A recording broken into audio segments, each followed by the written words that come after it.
Buongiorno amici del Noir, la conversazione di oggi in programma è su un autore e un tema che uno non si aspetterebbe di trovare nelle abituali strade che il Noir Festival percorre, perché stiamo parlando di John Ford e di uno dei suoi film di cui si parla di meno.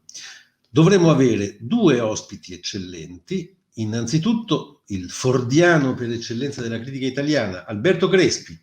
Lo Buonasera, vediamo? buonasera a tutti. Buongiorno, buonasera. Buongiorno, Buon tutto. quasi svenuto, ma c'è, in effetti. Sì, ci sono. Grazie ad Alberto di esserci e dall'altra parte abbiamo chiamato in causa da Londra, del resto diciamo non possiamo chiamarla la scoperta, ma la sottolineatura dell'importanza dell'argomento di oggi nella storia di John Ford.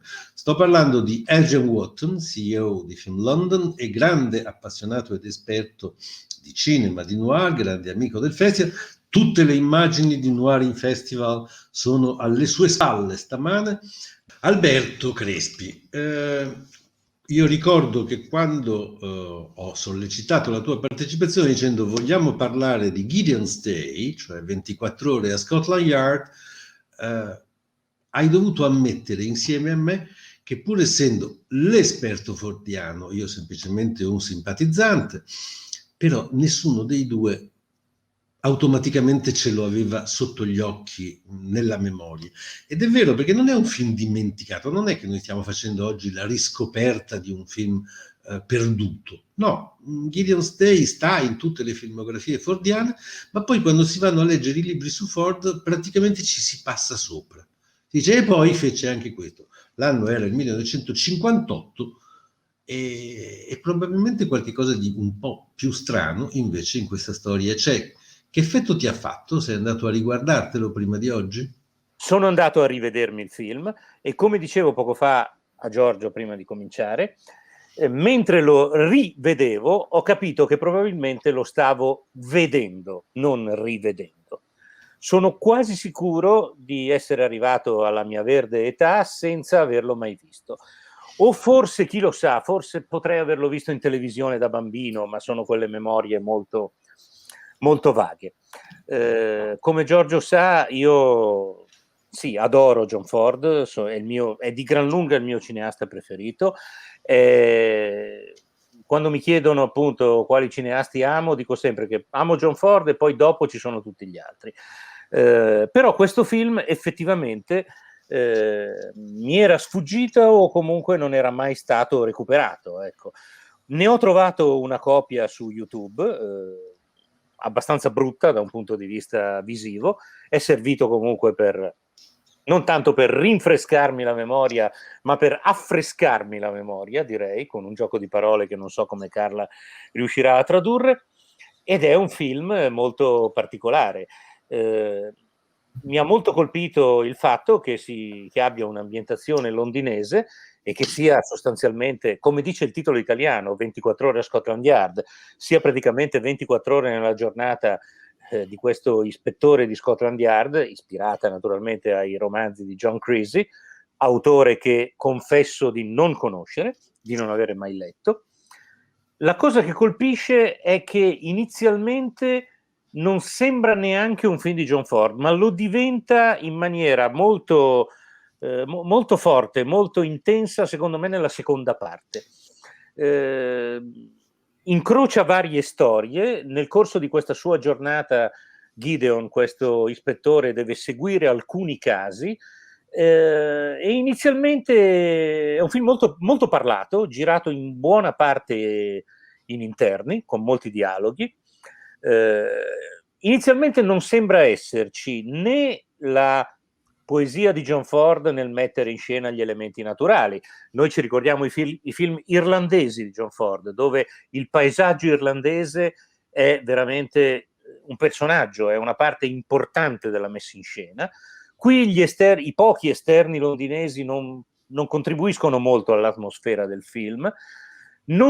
Sembra non esserci la meravigliosa ironia, il meraviglioso senso del comico che John Ford ha anche nei suoi film più crudi, più feroci, persino in Sentieri selvaggi, in The Searchers, che è un film di 2 anni prima, ci sono comunque momenti comici, momenti ironici. Ecco, tutti questi elementi arrivano nell'ultima parte del film. E l'ultima scena, non credo che sia un problema fare degli spoiler in questa sede, l'ultima scena in cui finalmente Gideon torna a casa dopo una giornata terrificante e scopre che la figlia ha un appuntamento, forse si è innamorata del giovane Bobby, del giovane poliziotto che gli ha fatto una multa la mattina, ecco, lì viene fuori invece tutta questa poesia, tutto questo senso dell'ironia. È come se nel finale John Ford tirasse le fila e riportasse il film a casa in qualche modo e lo facesse rientrare nella propria poetica. Prima, ripeto, prima in certi momenti non sembra nemmeno un film di John Ford, e io sono molto curioso di sapere da Adrian Wootton quali sono le radici di questo film, quali sono i motivi profondi per cui Ford ha deciso di fare questo film a Londra dopo aver girato appunto dei film in Irlanda, sapendo quanto lui fosse legato all'Irlanda, quanto fosse, sappiamo tutti, di origini irlandesi, anche se nato negli Stati Uniti, e quanto fosse stato un sostenitore della causa irlandese fin dagli anni 20, fin dalla rivolta irlandese del 21. Addirittura sovvenzionata con fondi che portò personalmente dall'America.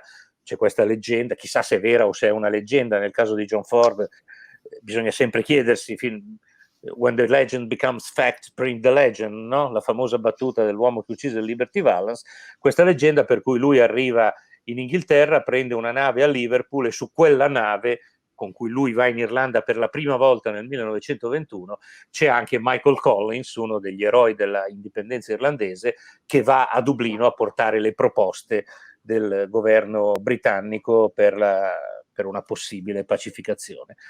Ecco, conoscendo la profonda irlandesità di Ford, mi sono molto curioso di sapere da Wootton, di sentire dalla voce di Wootton, quali erano appunto i rapporti di Ford invece con l'Inghilterra, che per un irlandese come lui sappiamo essere il paese colonizzatore, insomma.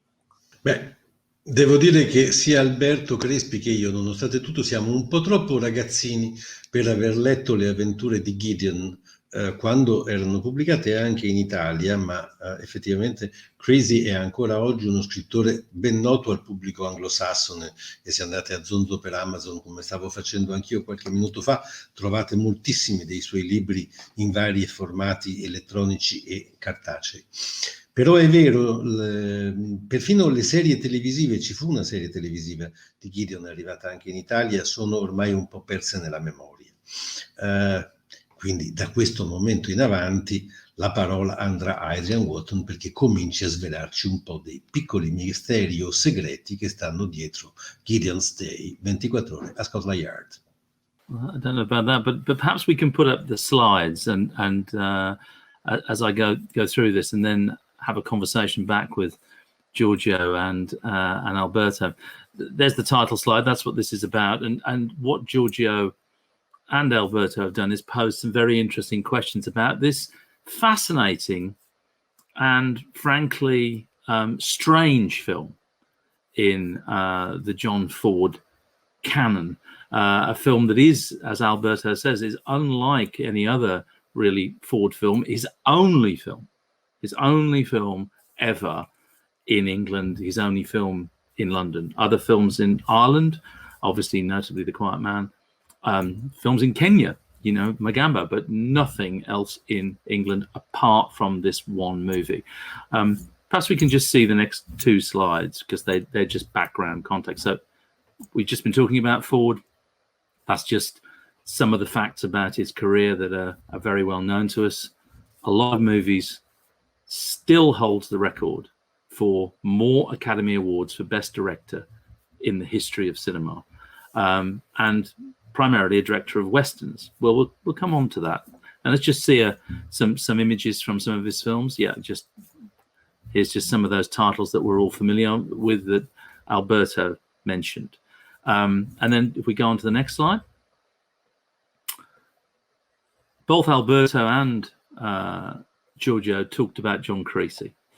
John Creasy, well, for those Italian viewers that aren't familiar with him, he had a huge influence on the crime genre in the UK and indeed in the US. He was incredibly popular worldwide. His books translated into many different languages, including in Italy, but he was a massive author in the UK and United States.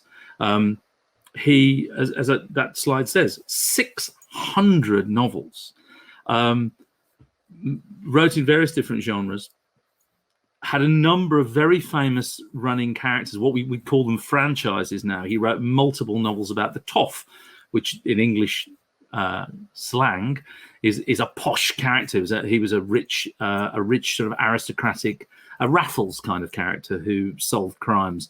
The Baron, who's again was a lord who solved crimes. Inspector West, who was actually a forerunner of the character of Gideon, who featured in many novels, Dr. Palfrey and Commander Gideon himself. Now, he had 28 pseudonyms that he wrote under. And actually, this one, that's a picture of him there. This one, he started writing this series, the Gideon series, in 1955, and basically wrote under the pen name of J.J. Marrick. And if we carry on to the next slide, there were a lot of them.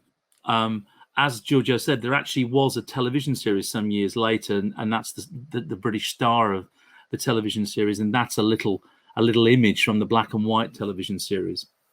But the first, and there were other film versions of Creasy novels. The Toff was filmed. There were various other adaptations made for television, film, and indeed radio. But this was, at the time, this adaptation by John Ford was the biggest movie adaptation that had been done for some years. There were movies made in the 30s and 40s, but it had been quite a while before a John Creasy novel had been given the big screen treatment with a big filmmaker. And the question that you both posed earlier is why? Why did John Ford, the maker of Westerns, why did he do this? Well, if we go on to the next slide, the first reason is, the thing is, John Ford loved two types of novel, as far as I'm aware, apart from Westerns. He loved the novels of Dickens and always carried a collection of them around with him everywhere. But he also loved crime novels. He consumed them, and he particularly liked British crime novels about the British police service. And he was really, really fascinated.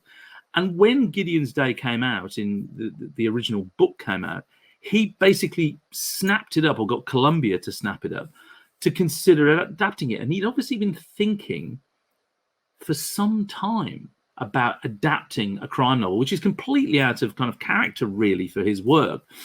And he actually said to the screenwriter who came on board, the British screenwriter who came on board, you know what? I think Scotland Yard and what they investigate like crimes is very much like the Wild West, which is why I'm interested in this story, why I'm interested in this movie. And it's a bit like the Wild West in the crime of London. And that was the sort of wellspring. He was interested in crime novels. He'd always wanted to make one. He saw the opportunity to make it. He liked Creasy's work. He read this. And the other thing is that he also wanted to make it because this was the time of the blacklist in the United States. And Ford was a traditional Democratic Republican in many ways, but he didn't like the blacklist. He didn't like the anti-communist witch hunts. And he saw this after having quite an intense period of making movies, with things like The Surgeons in 56 on onwards.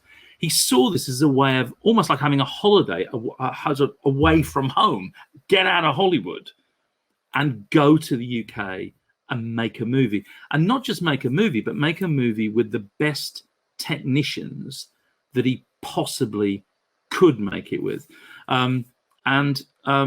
That's what's interesting, that he regarded this as a way of escaping the Hollywood bubble for a period of months and years. Let's go on to the next slide. So he chose really fantastic collaborators. And for me, the most important collaborator, and Alberto was talking about irony, the most important collaborator was the scriptwriter, T.E.B. Clarke. T.E.B. Clarke was one of Britain's greatest scriptwriters. Wrote pretty much was the biggest scriptwriter on the Ealing comedies, won the Academy Award for his writing on the Lavender Hill Mob. And actually, because he was such a successful screenwriter, then got offers to go to Hollywood. And he actually moved to Hollywood in the 1950s. And that's where he actually went to work for Burt Lancaster's company. And then Ford sought him out because he knew that what he wanted to do was adapt Gideon's Day, 24 Hours in the Life of a senior policeman, and all the crimes he investigates, and the distractions of his family, and trying to get back home for the family dinner. And he wanted and needed British humour in it, and therefore he went to T.B. Clarke. And Clarke writes about how he was in the Columbia lot in Ford's bungalow, and John Wayne would come in and make them both tea and coffee while he and Ford had script conferences about the way the movie would go. And actually, although Alberto says it's not like a John Ford movie, actually, if you look at the unit, the police unit that is depicted in this, with the commander, his sergeant, his right-hand man, it could easily be the troop of the cavalry in any one of those cavalry movies, with Victor McLaglen as John Wayne's foil. So for me, there is a mapping on of those Western characters onto the police detectives and the unit, his men who do his bidding and are trying to investigate these crimes with him, and the comic intervals that are always happening. I mean, for those people who haven't seen it, there's a whole thing about he's supposed to go out and buy fish for his family and bring the fish home, and he keeps forgetting the fish and leaving the fish in different places. And this is all the kind of comic irony and humor, which you could see it in the Searchers, you know, and the depictions of the family life and the homestead in the Searchers, and the romance in the Searchers between the two young protagonists. And it's very, very similar here in Gideon's Day. So Clarke, I regard as one of the other major authors of this film. If John Ford is the presiding genius, John Creasy's providing the DNA, if you like, the framework, the story, and T.B. Clarke is providing the tone. And on top of that, you have the genius that is Freddie Young, one of the greatest cinematographers that the UK ever produced, worked on the Bond movies, worked on Lawrence of Arabia. He's providing the style and the look of this movie being shot on location. Next slide, please. And you also have a very strong composer and a brilliant production designer, really making his first big job. And Ken Adams again talked about working with Ford and how Ford was incredibly forgiving of all kinds of mistakes he'd made, and the fact that he wasn't building the sets at the studios, which were MGM Boar and Wood Studios, a forerunner of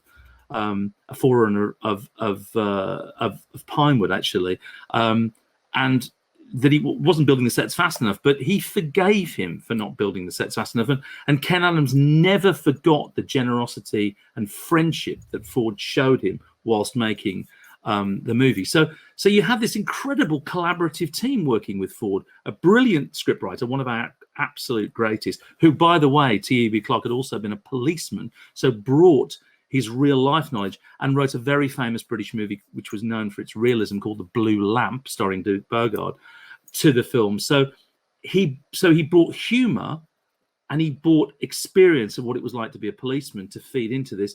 You combine that with Ford's own vision, you combine that with Ken Adams' production design, you combine that with Freddie Young, you have a really potent combination.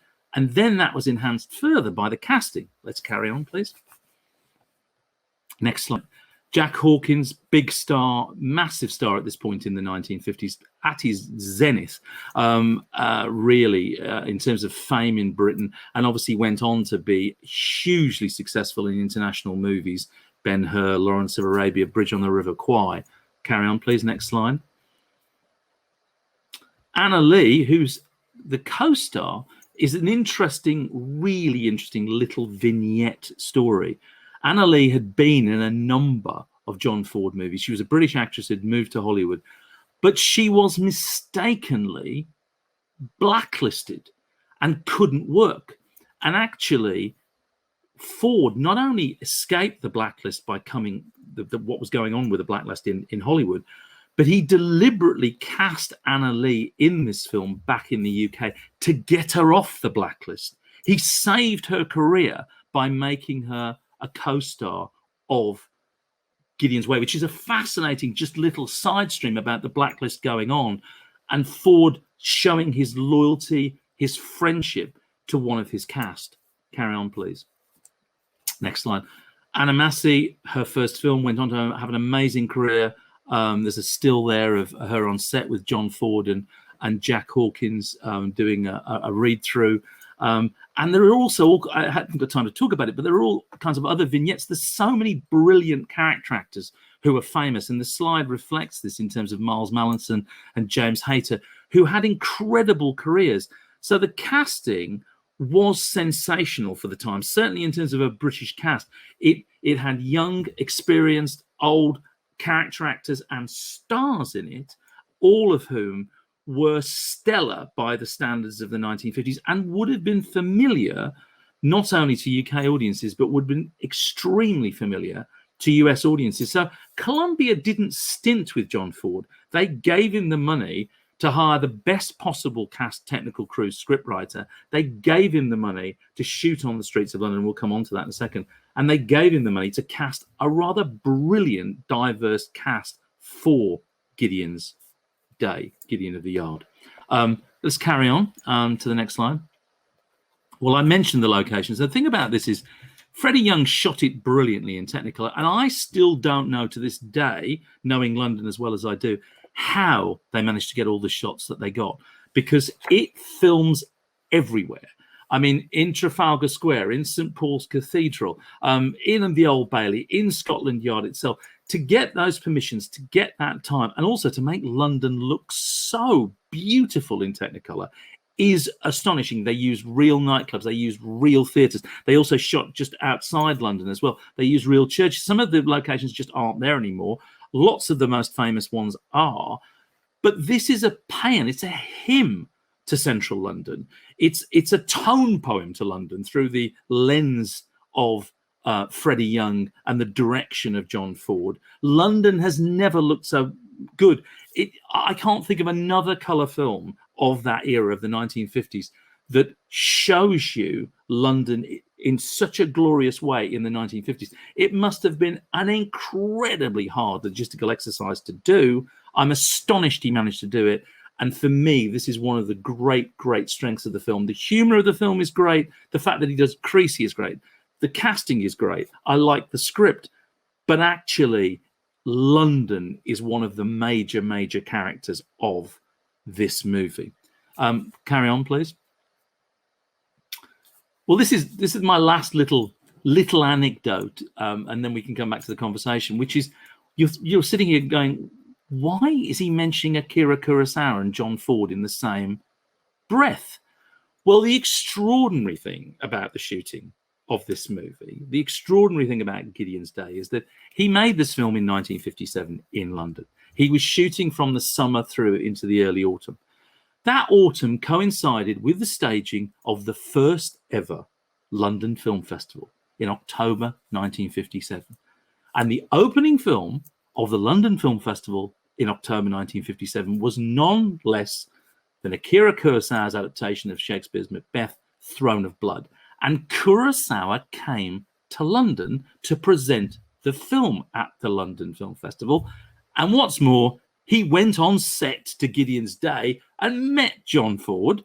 They became very friendly, and John Ford came to the London Film Festival for that opening night with Akira Kurosawa, and there's the picture to prove it. And this is my closing anecdote.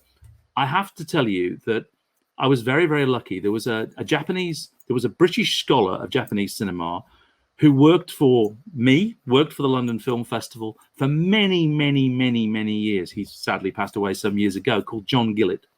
And John Gillett was there at the London Film Festival, the first one, and witnessed the memorable meeting between Ford and Kurosawa on that evening. And he told me the story. And this is the first time I've ever told the story in public. Essentially, they'd met on set, they greeted each other, and the host said, "Kurosawa-san, you will remember Mr. Ford." Of course, yes, I'm very pleased to meet you again. Through the translator, he spoke to him. And John Ford leant over and said, "I've watched your films, including this one, Kurosawa-san, and you really love rain in your movies." And Kurosawa leant over to John Ford and said, "Thank you, Mr. Ford. You really have watched my movies." And that is a true anecdote, a true recollection of the night that Akira Kurosawa and John Ford met at the London Film Festival, the inaugural London Film Festival, because Ford was in London to shoot Gideon's Day. La storia è abbastanza straordinaria.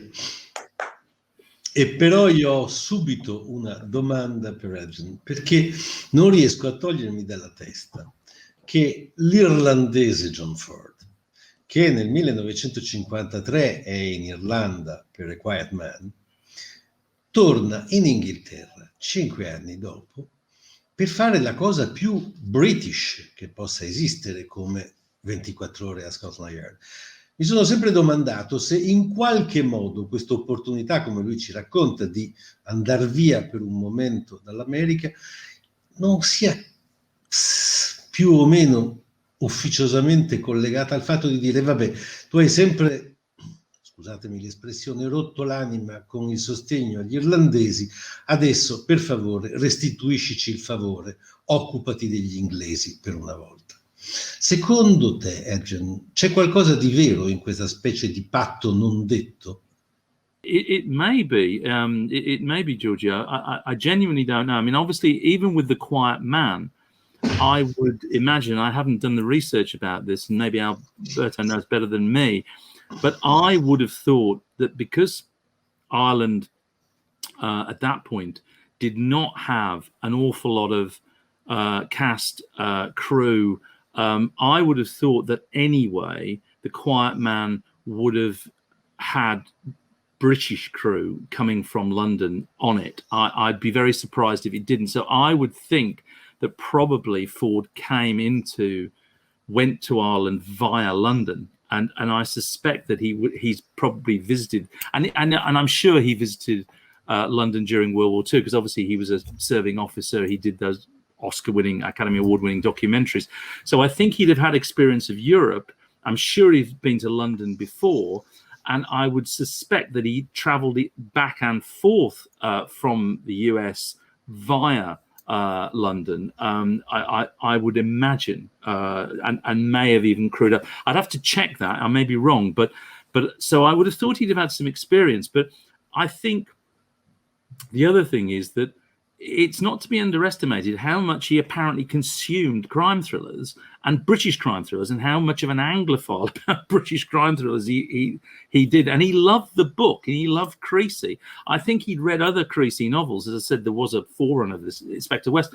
And I think he just thought, I mean, Columbia, you know, the fact that he hooked up with Tibby Clark, as he was known, and Clark in his, I've got it here, in his autobiography, actually talks about working with Ford and these script conferences with John Wayne coming in and making tea and coffee for them, which is astonishing.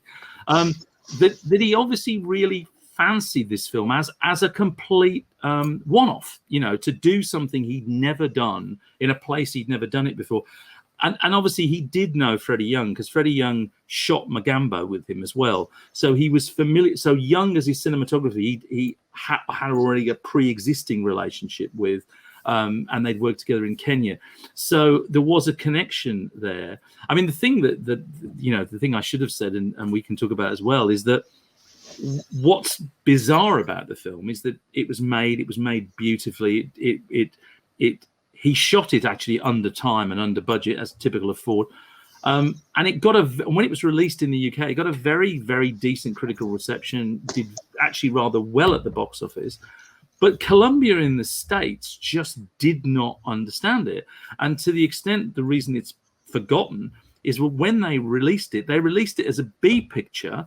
They cut it down to 60 minutes and only released copies of it in black and white. so that people never saw the movie as it was supposed to be seen in the US, and they didn't see it as it was supposed to be seen with its full length and Technicolor until sometime in the 1990s. Ti convince questo Dipartimento di Scotland Yard un po' come un Fort Apache rivisitato a Londra? Ma guarda, giuro che mentre vedevo il film avevo pensato che il personaggio del sergente, cioè non so se è un sergente, c'è uno dei sottoposti di Gideon, quello che alla fine gli dà il pesce proprio, che sembra veramente uno dei sergenti della cavalleria nella trilogia della cavalleria, quelli interpretati da Victor McLaglen o da War Bond o da in Fort Apache anche da Pedro Armendáriz. Tra l'altro stavo vedendo ora che l'attore, credo che l'attore che fa quel personaggio sia un attore che si chiama, chiedo scusa per come lo pronuncio, si chiama Mike Trabshaw, non so bene la pronuncia e adesso Adrian mi correggerà, ma leggo che era un caratterista inglese appunto che era stato anche ufficiale della fanteria nell'esercito britannico, era un amico di David Niven ed era stato anche suo testimone di nozze, per cui ho il sospetto che anche lì in Inghilterra Ford si sia circondato di una stock company come quella che aveva negli Stati Uniti, magari fatta solo per questo film, ma di gente con cui oltre che affinità artistiche aveva anche delle affinità umane, perché sappiamo quanto fosse forte la necessità di Ford di essere circondato da amici sul set. La storia di Anna Lee in parte la sapevo perché Anna Lee era una della stock company di Ford anche negli Stati Uniti, ha fatto ruoli magari piccoli ma comunque significativi in tanti film di Ford. Era un'attrice stupenda e sapevo che Ford aveva contribuito a salvarla dalla lista nera, alla quale, come sappiamo, lui era ferocemente avverso, pur essendo tutt'altro che comunista, ovviamente. Ricordiamoci sempre che la famosa frase "My name is John Ford, I make westerns", lui la disse a una riunione della Directors Guild of America per contraddire Cecil B. DeMille, che aveva appena sostenuto la necessità della lista nera per rimettere Cecil B. DeMille al suo posto. Insomma, è un modo di dire: io sono John Ford, faccio western, però crediate che non capisca anche cosa succede nel mondo, insomma. La mia impressione, Adrian, è che davvero il cuore di questa faccenda sia questa sottovalutazione della Columbia, perché l'idea soltanto di tagliare un film di John Ford, di trasformarlo in una sorta di B-movie, è abbastanza straordinaria nel 1958, quando ormai era un re del cinema. E quindi il piccolo vero grande mistero è come mai alla fine la produzione abbia assecondato quest'idea di metterlo sotto silenzio in qualche maniera e di farne un capitolo a parte, un capitolo dimenticabile nella carriera di un grande regista. E di farlo in bianco e nero, quello è incredibile. Negli Stati Uniti, questo, come giustamente Adrian ricordava, questo film è uscito in bianco e nero, cioè il lavoro di un genio come Freddie Young negli Stati Uniti è stato distrutto. È il contrario dei film colorati da Ted Turner, no? È una cosa, è un crimine proprio. Yeah, no, I think you're right. I think that you're both right. I find it inexplicable. Ford had clearly moved on. You know, he went back to to making westerns, and the film had its moment of, if it had a moment of glory, it had a moment of glory in the UK. But I think that's why it's so little written about. It barely merits a footnote in most of the official histories of Ford. He never really talked about it. So there's more British people talking about it. T.B. Clarke in his memoirs, Ken Adams in his, than there is anything else. And actually, I've talked to lots of festival directors and curators in America, and most of them haven't seen it. They have not seen it. Now it's coming out. This new DVD version has come out, but by and large, most people have read about it on a filmography. They've not actually seen the movie. Never mind about seeing the movie in the cinema, but seeing the movie anywhere. And for nigh on 40 years, it was only available to be seen if you could find a copy. It was, a bastardized cut, in more or less in half, in black and white.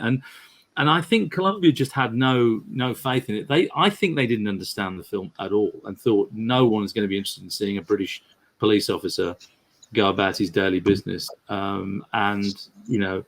Let's get it out and move on to the next John Ford Western. And that's what happened. And I think that's why the film has had that strange, half-life for so long. And I'm glad we're talking about it now, because it's a way of representing that back into the Ford canon.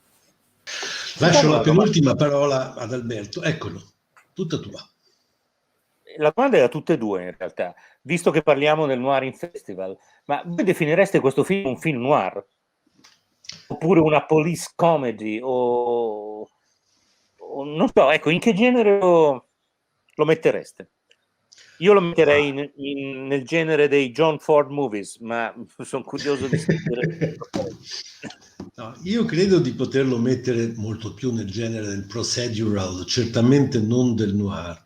E d'altra parte, forse una delle ragioni per cui anche dentro Columbia nessuno ci ha creduto è che l'etichettatura che negli anni 50 era tipica del crime movie, del noir film, del gangster movie, cioè tutte cose radicate ormai nel gusto e nella filosofia americana del racconto, non c'entrano nulla con John Ford. In effetti, in questo senso è strana il suo divertimento e la curiosità per andare da questa parte. Quindi no, non lo metterei nel film noir.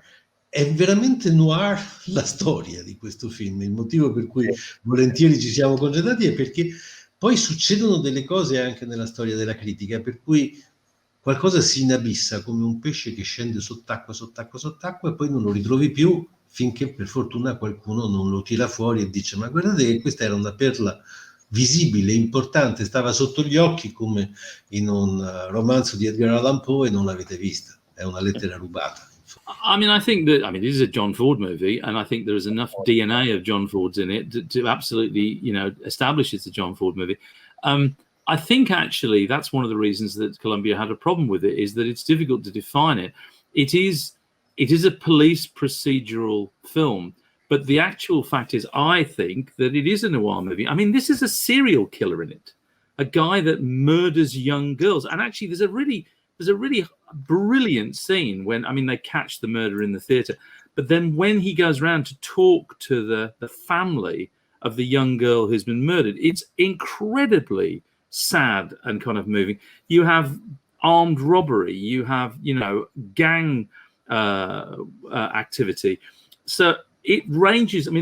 I think that's, in a sense, that's the complexity of the film, is that it changes tone, it shifts gears quite radically from something that's quite light, like, oh, this is about a policeman going about his daily work, and he's got to get home to his family, and his daughter's going to go out with a guy that's arrested him and giving him a parking ticket, and that's all very light. And then you've got terrible murders and robberies and people getting killed. And I think those shifts in tone are difficult, and they certainly were very difficult for Columbia to, well, what are we going to do with this? Because an audience are they meant to laugh? Are they meant to cry? What's happening? But I think that's what makes it unique, unusual, distinctive, idiosyncratic, and ultimately fascinating, and why I absolutely do think it's a noir movie and deserves its place to be in Noir and Fest. And I'm delighted that Giorgio invited us to talk about it in this way, because I really do think it has a place, and maybe the only John Ford movie that could really be in Noir and Fest. Sai cosa è molto film noir? La storia della ragazza e del ritratto. Lì mi ha ricordato The Lady in the Window, The Woman in the Window, la donna del ritratto di Fritz. C'è forse un ricordo. Comunque, ringraziando Alberto Crespi, Adrian Wootton e Carla Bellucci oggi per questa straordinaria conversazione, io la voglio concludere sull'elemento che per me resta profondamente noir. Amici del Noir in Festival, io sono convinto, Adrian non mi può smentire, non mi tradurrò nemmeno da solo, che alla fine questo film sia nato su un patto. Dopo tanti anni in cui la polizia inglese aveva tollerato il sostegno più o meno illegale di John Ford alla causa dell'indipendentismo irlandese, sono passati a chiedere di pagare il conto. Hanno scelto un momento in cui dire: vabbè, adesso tu renderai gloria a Scotland Yard, altrimenti altri soldi, altri sostegni, altre dichiarazioni pubbliche a favore degli irlandesi liberi e indipendenti, noi non te le lasciamo più fare. E John Ford alla fine ha detto di sì, e perché no? Scegliendo in fondo il taglio più originale, meno fordiano, ma più fordiano insieme di tutti, per raccontare questa storia di 24 ore a Scotland Yard.